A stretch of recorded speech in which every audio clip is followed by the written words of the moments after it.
Sveiki visi Banguoja festivalio draugai, klausytojai.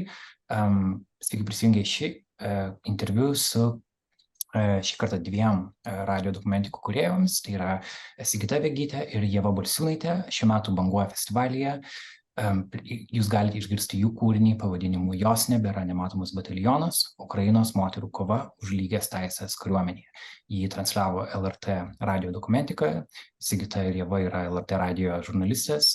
Ieva yra užsienio naujienų redaktorė, o Sigita yra radio dokumentikos komandos narė. Labas jums abiems, labai gerai jūs matyti. Labas. Tai aš prieš pereidamas prie jūsų puikaus darbo, kurį jūs kūrėt kartu, turiu paliesti dramblį kambaryje. Tai yra, mes nežinom, kada žmonės girdės mūsų įrašą, bus prie jau šiek tiek laiko, bet kai mes įrašinėjom, yra ta diena, tas pirmadienis po sekmadienio nakties, kada sužinom, kad Sigita, tavo darbas laimėjo Third Coast festivalį Čikagoje. Žinom, kad jis buvo nominuotas ir jis laimėjo geriausią dokumentiką. Kalba eina apie darbą apie karį ir migrantą. Tavo ir Vaidos Pilibaitytės kolaboracija kartu su Adomu Zube.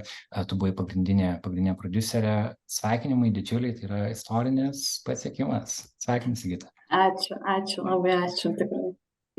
Ir žinau, kad dalinai jau nemažai interviu apie tai tiesiog, ką norėtum, galbūt Banguoja yra specifiškai audio žmonių bendruomenė, ką norėtum jiems perduoti, kaip apskritai, kas tavo galvoje šiandien, įsivaizduoju, kad trūksta šiek tiek miego ir daug dėmesio tavo asmeniai. Jo, gal šiek tiek jau per daug to dėmesio, nes, kaip ir minėjai, šiandien yra ta diena, kai viskas paskelbta ir labai daug pasidalymų. Tai man šiaip yra labai visų pirma džiugu matyti, kad tiek žmonių rūpi dokumentika, audio dokumentika Lietuvoje, nes tikrai atrodo toks masinis džiugesys yra ir net ne apie mane čia, net ne apie LRT radio dokumentiką, bet apskritai apie žanrą ir taip toliau. Tai man dėl to yra labai džiugu. Ir aš šiaip galvojau daug apie tą festivalį Third Coast laimėjimą, nes šiaip mėnesį jau žinau, kad kažką laimėjau, bet šią naktį sužinojau, kad geriausia dokumentika tapo. Ir man tai labai atrodo svarbu, kad mes patys pasakotume savo istorijas, kas vyksta pas mus Lietuvoje, anglakalbiai auditorijai. Ir čia yra vienas iš tų pavyzdžių, kai mes galim su savo darbais ir patekti į festivalius ir parodyti, ir patys papasakoti, kas pas mus vyksta, įsipaišyti taip pat ir bendresnį kažkokį globalesnį kontekstą. Tai man tai visų pirma apie tai yra šitas laimėjimas. Ir čia šiaip yra pirma dokumentika, kuri laimėjo iš rytų ir vidurio Europos. Tai kad ir kaip Third Coast didina įvairovę, nes anksčiau tai buvo tik amerikiečių festivalis, tik amerikiečiai ten dalyvaudavo, vėliau ne tik amerikiečiai, bet tik anglų kalba kūriniai, vėliau jie dabar deda daugiau pastangų įtrauktos ir kitų kalbų darbus. Tai šitas toks pasiekimas yra parodymas, kad ir mūsų regionas gali būti įdomus ir papasakoti, šiuo atveju audio dokumentikų kontekste kažką. Tai man tai pirmiausia apie tai gal ir atrodo šitas svarbus laimėjimas. Tikrai. Visiškai pritariu tam ir matyti tiek daug dėmesio radio dokumentikos pačiam žanrui šiandien yra labai, labai džiugu, nes tai vis dar tai yra formatas, kuris tarsi dar vis reikalauja tam tikro pristatymo tiem žmonėm, kurie nėra su juo susipažinę. Tad labai tikiuosi, kad daug naujų ausų pasieks apskritai, atras patį žanrą ir tada jau kiek visko gražaus jame yra. Tai kalbant apie jūsų bendrą kūrinį, Jos nebėra nematomas batalionas, Ukrainos moterų kova už lygias teises kariuomenėje. Papasakot priešistorę, kaip apskritai jis atsirado, nes Ieva, tu kaip užsienio naujienų redaktorė LRT, tu daug labai dirbi su Ukrainos tema, bet pereiti dokumentikos žanrą ir tau pačiai yra tam tikras, nėra tavo kasdienio darbo dalis. Kaip šitas darbas prasidėjo ir kaip judvi pradėjo dirbti kartu prie jo? Papasakokit. Tai iš ties pati radio dokumentika nebuvo tas pradinis tikslas, pavadinkim, visos šios istorijos, būtent apie moteris Ukrainos kariuomeniai. Viskas prasidėjo nuo mano intereso pasakot būtent moterų Ukrainoje istorijas, moterų Ukrainos kariuomeniai istorijas, ir aš kaip LRT radijo užsienio naujienų redaktorė praėjusių metų gruodį vykau į Ukrainą. Ir būtent ten viena mano pagrindinių istorijų būnant ten ir buvo apie moteris Ukrainos kariuomeniai. Ir būdama ten aš susitikau su šios dokumentikos herojėmis, buvau pas jas namuose, vykau į uniformų siuvimo centrus, į įvairias vietas, kur būtent būrėsi moteris, tos moteris, kurios kovoja, tos moteris, kurios padeda toms moteriams, kurios kovoja. Ir mano tikslas buvo būtent paruošti istoriją apie šias moteris. Ir aš taip ir padariau.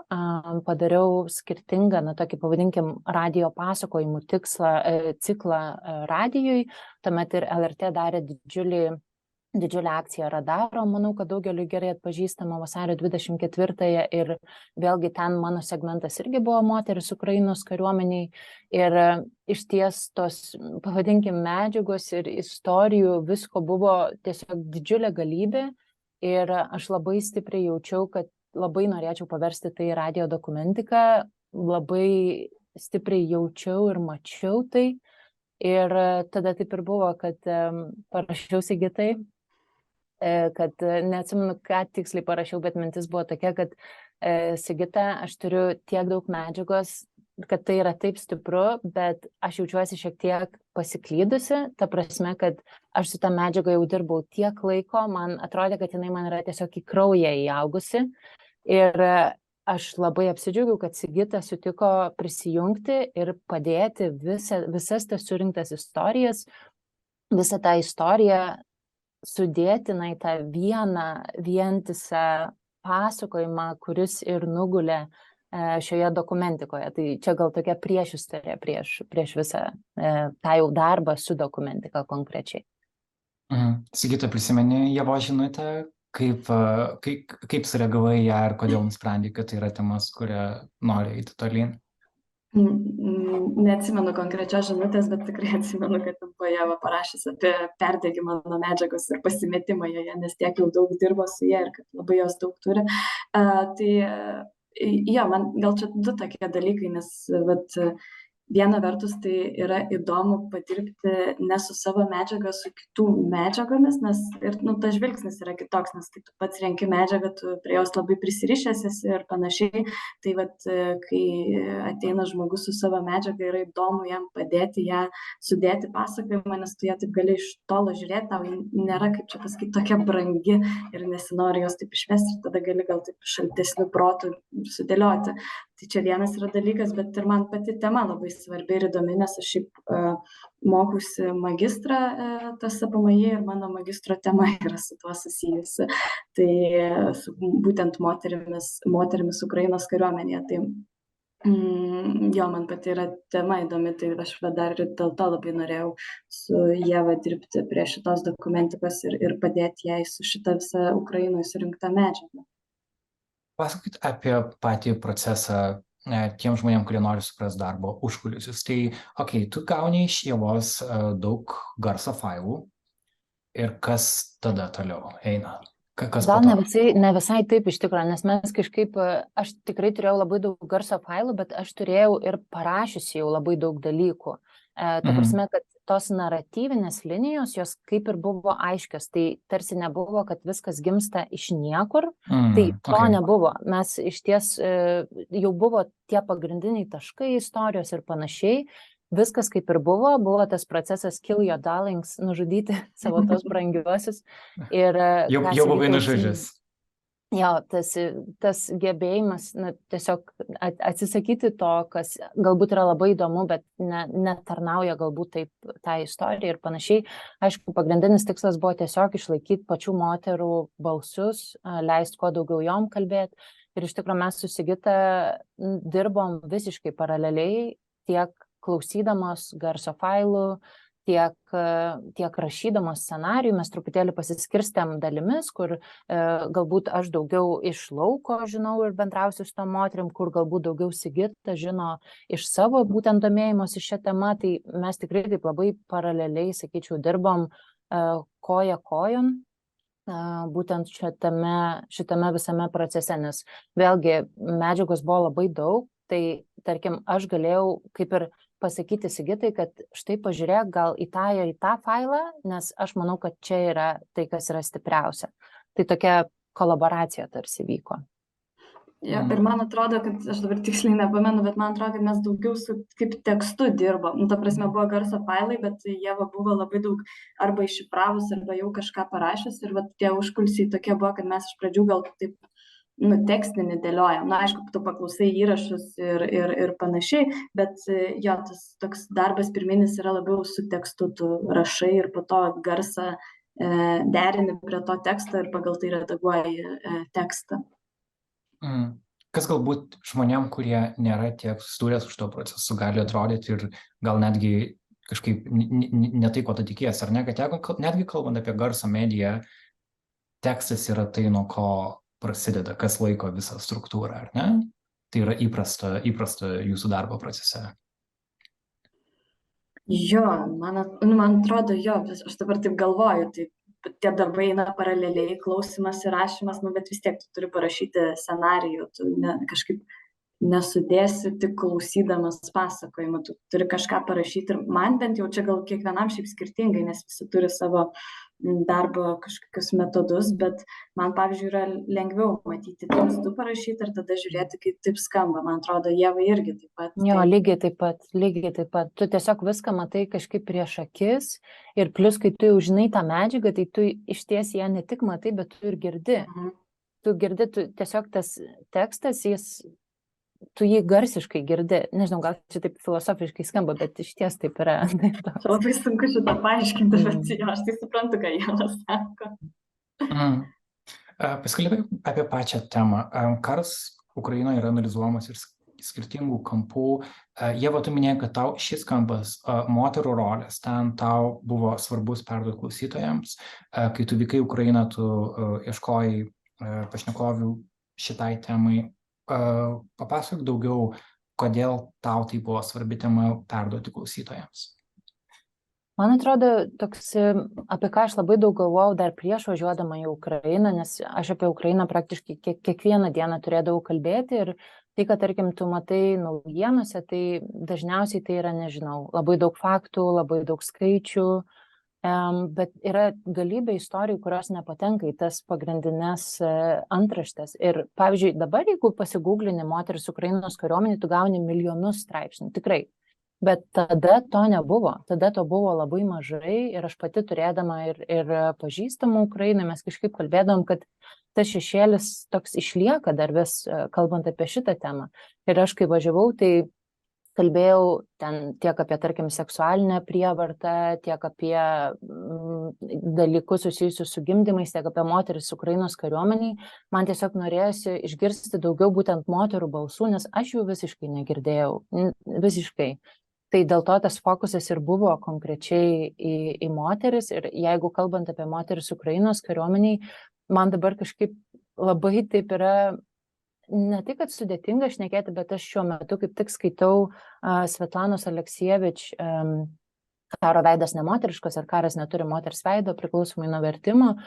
Ir aš skaitau tą knygą ir mane tiesiog pribloškė paralelės su šių dienų karu. Aleksijevič rašo būtent apie Antrąjį pasaulinį karą ir moteris kovojusias ten.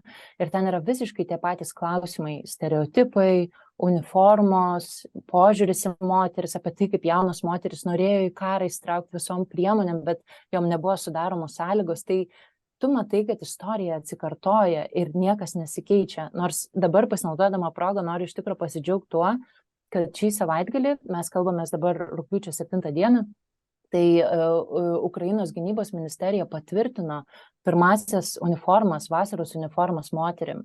Ir čia yra didžiulis pasiekimas, dėl kurio moteris labai daug kovojo, labai ilgai kovojo, apie tai mes ir savo dokumentikui kalbam.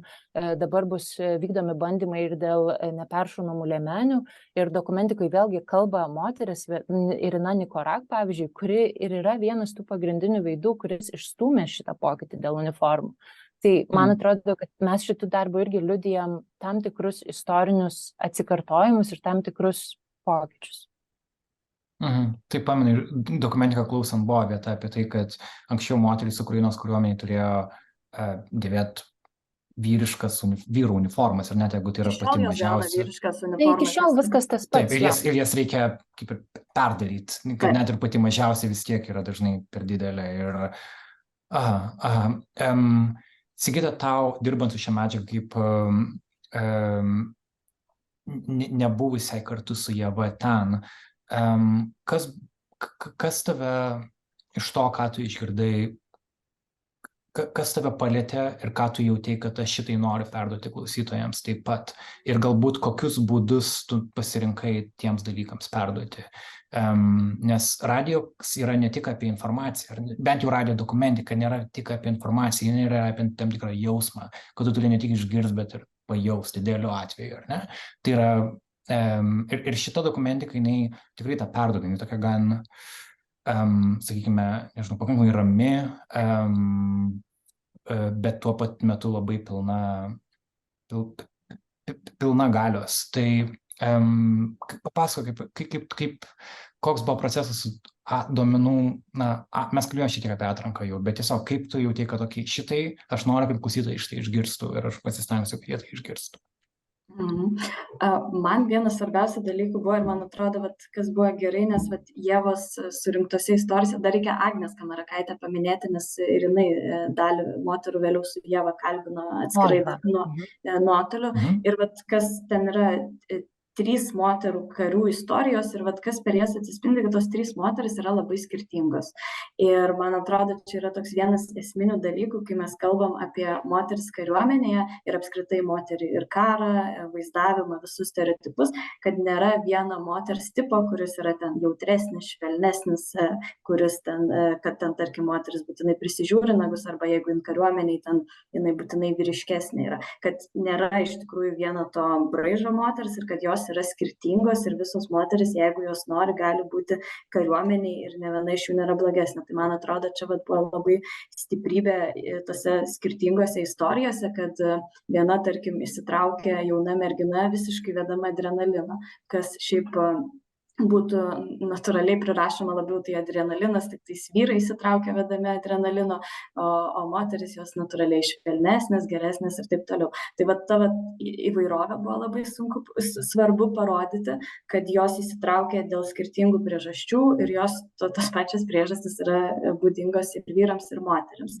Ir kitas dalykas, man atrodo, vienas tokių fainiausių gal komentarų po dokumentikos buvo, kad tos moteris neparodytos kaip aukos, jos susiduria su labai daug problemų ir yra dramatiška situacija, kad neturi uniformų ir visa kita, bet jos ir tokios yra, jos neverkia kažkur ir mes su ta dokumentika nepadarom taip, kad jos verkia ir čia nieko, nežinau, nedaro ir tiesiog, bet jos stiprios, jos kovoja už tai ir jos renkasi tą kovą, viena vertus fronte prieš rusus, o kita vertus jos renkasi kovą tame kitame fronte už lygias teisės.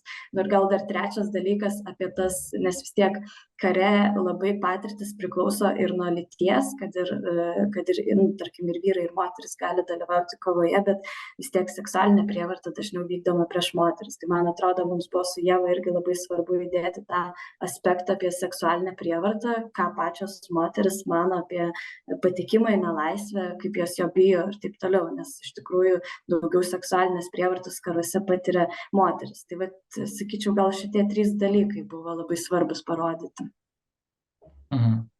Ieva, turi kažką pridurti iš to, kas tau buvo? Aš tiesiog, gal ką Sigita kalbėjo, mes irgi kalbėjom apie tai, kad bendrai moteris labai dažnai vaizduojamos, kalbant apie karą, kaip tos, kurios laukia savo vyrų, brolių, sūnų, grįžtančių iš karo, rymančios prie langelio, verkiančios, tokios kaip vyrų palaikytojos ir panašiai, kad yra tas stereotipinis toks vaizdinys. Ir kažkaip man buvo įdomu ir apie tai kalbėti, kad tų istorijų yra galybė skirtingų, bet truputėlį, nežinau, patraukti tą šydą to stereotipinio moters vaizdavimo, kaip tos aukos ir tos tokios laukėjos prie to langelio. Tai kažkaip man šitas aspektas irgi labai kažkaip įsiminė iš viso to proceso.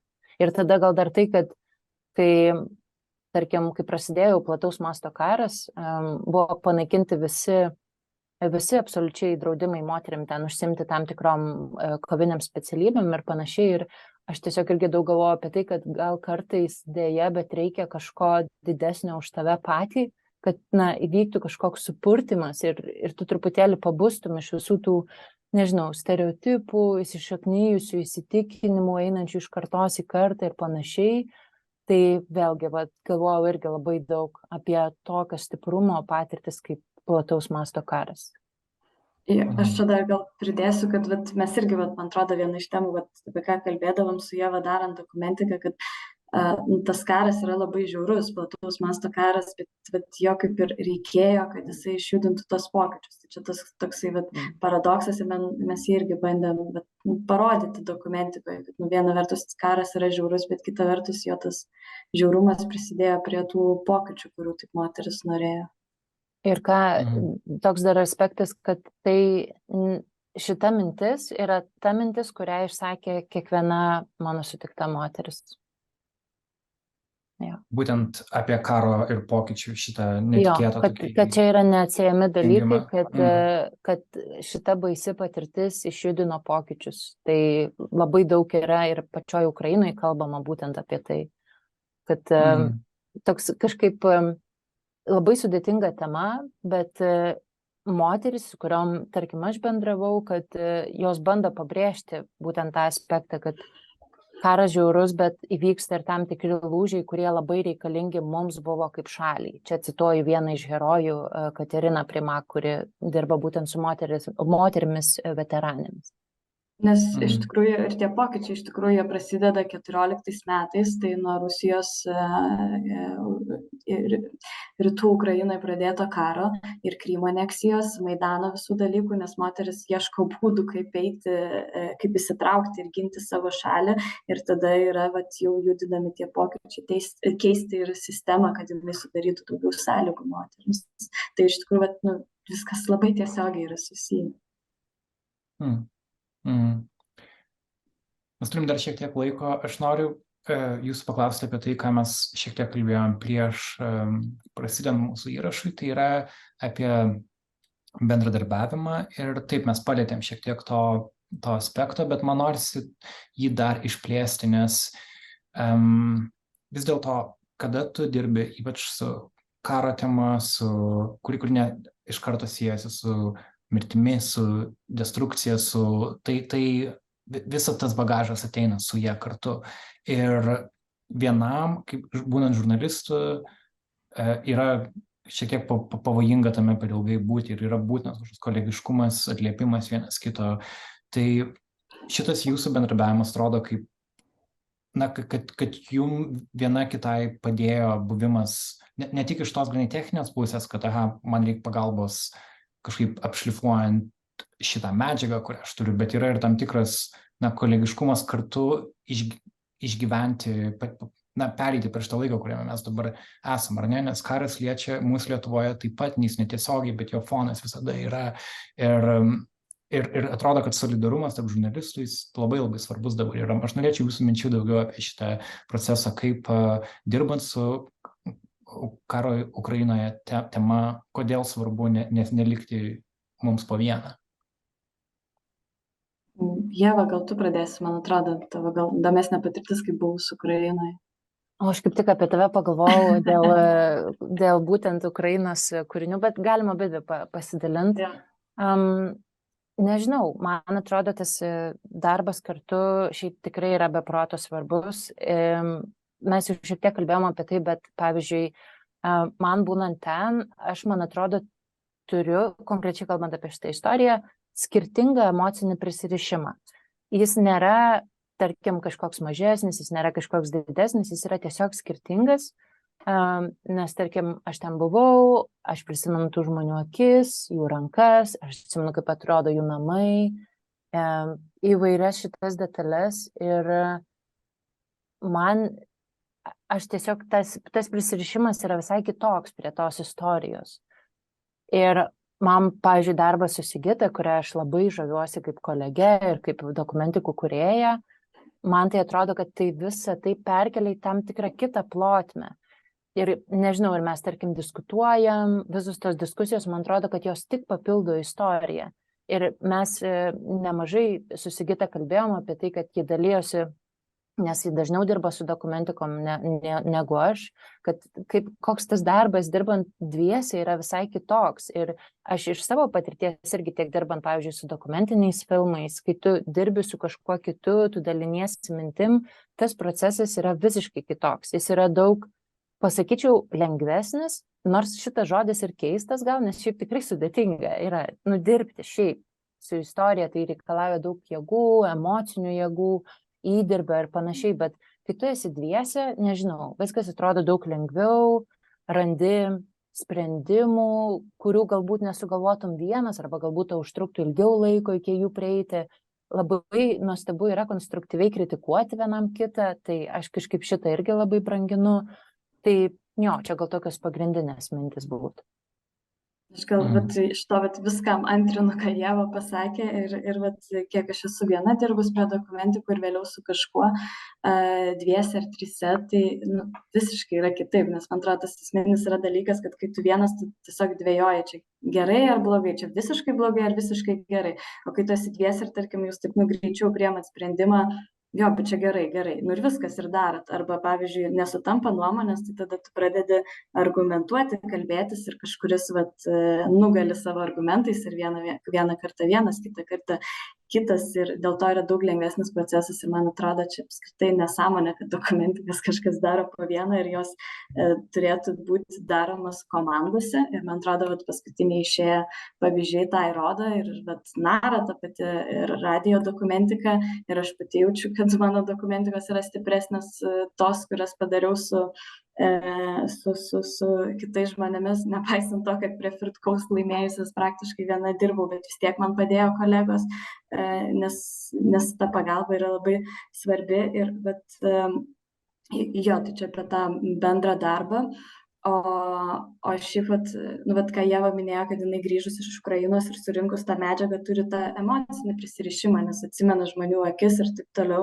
Aš, kai dirbau su Ieva arba ten su Augustinu Šulijevenu Gerdžiūnu su jų medžiagom, tai aš vis tiek esu toliau nuo tos medžiagos, aš nemačiau tų žmonių akių, nebent video pažiūriu, bet gyvai nebuvau sutikus, tai mano emocinis prisirišimas yra visai kitoks ir man gal tada yra šiek tiek lengviau šaltesniu protu pažiūrėti į tą medžiagą, bet kita vertus, man atrodo, man dėl to yra labai faina, kad su visais trimis, kurios paminėjau, kad išėjo tos dokumentikos iš jų medžiagos Ukrainoje, nes jų visų pasakojimai labai prideda tos emocijos ir tokio, aš nežinau kaip tą vardinti, bet man visų trijų pasakojimai buvo vos ne gal lygiaverčiai stiprios dalis su istorijomis ir taip pat ką jie parsineša iš savo pastebėjimų ir pasakoja apie akis tas pačias, ten nežinau, Ieva irgi kiek apibūdindavo moterų ir visa kita. Tai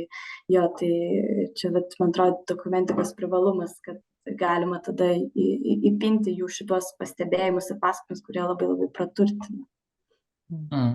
Kad tas vedėjas nėra tiesiog vedėjas, kad yra žmogus, kuris realiai ten buvo, kuris sutiko šie žmonės ir tas santykis visai kitoks. Ir tikrai čia verta paminėti, kad LRT radio dokumentikos nuo pilno karo pradžios yra labai daug dėmesio skiriama Ukrainai ir yra tiesiog labai gilus žvilgsnis į tai, kas vyksta. Ir neseniai jūs paleidote medžiagas apie kolegės, kuri buvo Vokietijoje ir kalbėjosi su žmonėmis ten, kaip jie mato karą. Taip pat buvo, jeigu gerai pamenu, vienas verstinė dokumentika ir taip pat minėtos dabar Ievos Augustino Beno darbai. Tai įsivaizduoju, kad Sigita, nors tau pačiai ir nebuvus Ukrainoje, atrodo, kad kad tu irgi labai daug gali sužinoti per kitų žurnalistų darbą ir taip tarsi prisidėti prie šito pokalbio judėjimo į priekį, žmonių informavimo būtent karo Ukrainoje klausimų. Jo, tai aš irgi, ką minėjau apie būtent, kad jie grįžę papasakojo kažką daugiau, negu tik tais į trumpą reportažą sudėjo žmonių istorijas ir kažkokius faktus sudėjo. Tai man ir pačiai asmeniškai tai buvo įdomiausia ir labai įdomu iš jų visų trijų išgirsti. Ir taip pat, man atrodo, tą bendrą pasakojimą apie Ukrainą, jo nušvietimą labai papildė. Ir aš gal dar paminėčiau, irgi mes radijo dokumentikoje pačioj karo pradžioj su Vaida Pilibaitytė darėm dokumentiką apie, Vaida daugiausiai buvo susisiekus su labai daug ukrainiečių, apie pirmas jų karo dienas kalbėtis. Tai irgi mums buvo toks irgi kaip terapinis, nes buvo visas tas šokas po vasario 24, ką čia dabar daryti. Ir mes, kai kartu dirbam prie tos dokumentikos, tai toks ir buvo, terapinis kažkoks buvimas su šita sunkia tema, nes, tu vis tiek procese, kaip čia, atrandi kažkokių, tai atsiranda kažkokių juokelių visose ribose ir taip toliau, tai tu kažkaip kartu išbūni tą visą šoką ir tai, man atrodo, tas toks buvo labai labai svarbus mums darbas ir pačioms išbūti su šituo sunkia žinia ir su šito karu prasidėjusiu. Ieva, kažkiek rezonuoja tau tas, kad tarsi su karu yra lengviau išbūti, jeigu dirbi kažką su tuo susijusiu ir taip tarsi irgi prisidedi prie žmonių informavimo, tarsi atlieki savo funkciją visoje šitoje situacijoje, kurioje dabar ukrainiečiai yra ir kuri liečia mus taip pat. Taip, tai aš manau, kad kiekvienas ieško to savo ginklo kažkokio šitame kare. Tai, man atrodo, mūsų žurnalistų, istorijų pasakotojų tas ginklas ir yra tai, ką mes darom. Ir tai, ką mes galim daryti, tai leisti tiems balsams būti išgirstiems, tiesiog kalbėti apie tai, kaip aidas dar ir dar kartą. Ir aš žinau, kad daugybei žmonių karas yra nusibodę, žmonės yra pavargę, mes tai irgi matom, pavyzdžiui, dirbdami kiekvieną dieną, kaip užsienio naujienų redaktoriai, bet, nežinau, mano toks asmeninis įsitikinimas yra toks, kad aš tai ir toliau apie tai kalbėsiu ir kalbu nuolatos, kad ir kur važiuoju, kad ir kokius darbus darau.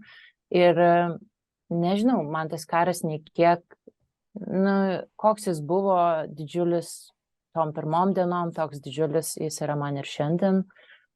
Ir kažkaip visos tos istorijos tebėra tokios svarbios ir aš savo ruožtu kalbu apie Ukrainą kiekvieną dieną ir toliau tai darysiu. Čia tiesiog toks labai paprastas dalykas, bet aš tai galiu dabar padaryti čia ir dabar, kalbėdama ir dabar su jumis iš radio newsroomo, ką tik pakalbėjusi apie Ukrainą dar ir dar kartą. Bet man atrodo tas supratimas, kad žmonės pavargsta ir nuolat, nežinau, aš tai turiu tą tokią tarsi motivacija pabandyti ieškoti naujų kelių, kaip tos žmonės pasiekti, kažkokių naujų istorijų, galbūt naujų kampų, bendrauti su kolegom, ką mes čia galėtume padaryti. Tai tos diskusijos tikrai vyksta. Kažkaip yra tos, nežinau, aš matau labai tokio daug palaikymo tarp kolegų, nes tiesiog taip jau susiklosti, kad mes daugelis esam draugai, labai gerai pažįstami.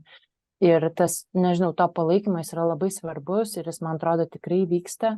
Kiekvienas tą indėlį daro ir nesakau, kad nepavargsta, aišku, pavargsta, tai yra žmoniška, bet man atrodo, kai nėra to nuovargio čia ir čia, tai, tada gali daryti tos darbus, žinai. Ir jo, kažkaip kaskart vis ar pasikalbė su kažko Ukrainoje ir vis kažkaip nežinau, žinai prasme, kodėl tai darai. Kartais dar pasišnekam, kad kaip būtų faina, nežinau, gyventi kokioje gal kitoje Europos šalyje, kur tarkim, lietuviai yra labai palaiko Ukrainą, mes galim, nežinau, viską atiduoti tai šaliai. Ir kartais, aišku, kyla toks klausimas, kad, nežinau, ką mes čia pasakojam, taigi lietuviai ir taip viską supranta, kaip būtų įdomu, galbūt, nežinau, būtų toj pačioje Vokietijoje, ir Prancūzijoje, ir Ispanijoje, ir, pavyzdžiui, ten pasakotas istorijas žmonėm.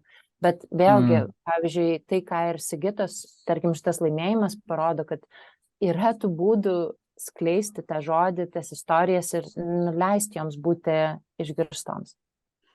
Tai bet gal dar pridėčiau, nes mes irgi dokumentikoje kalbam, čia ne per daug apie karą ir visus šiaip prieinam prie pozicijos, kad, kol vyksta šitas karas, šitas žiaurus karas, tai tol mes turim apie jį kalbėti. Ir tos temos, taip mes vis kiekvieną dieną yra didesnis iššūkis rasti, ką kalbėti, kad tu nebekalbėtum, kažką naujo atrastum pasakyti. Ir man, pavyzdžiui, atrodo, Ukrainos moteris kariuomeniai yra viena iš tų temų, kur ji mažai atsispindės kasdieniai informacijoje kažkokioje, bet yra puikia tema perduoti platesnę problemą ir pakalbėti apie šitą karą. Ir man atrodo, dar daug ten yra likę tų istorijų, apie kurias labai įdomu būtų ir verta papasakoti, ir net ir tai pačiai Lietuvai. O po to galima ir tas dokumentikas išversti į anglų kalbą ir toliau plačiau jas paskleisti. Ir man atrodo, kad mes vis daugiau tų galimybių atrandam tą padaryti, ir tas yra labai, labai smagu.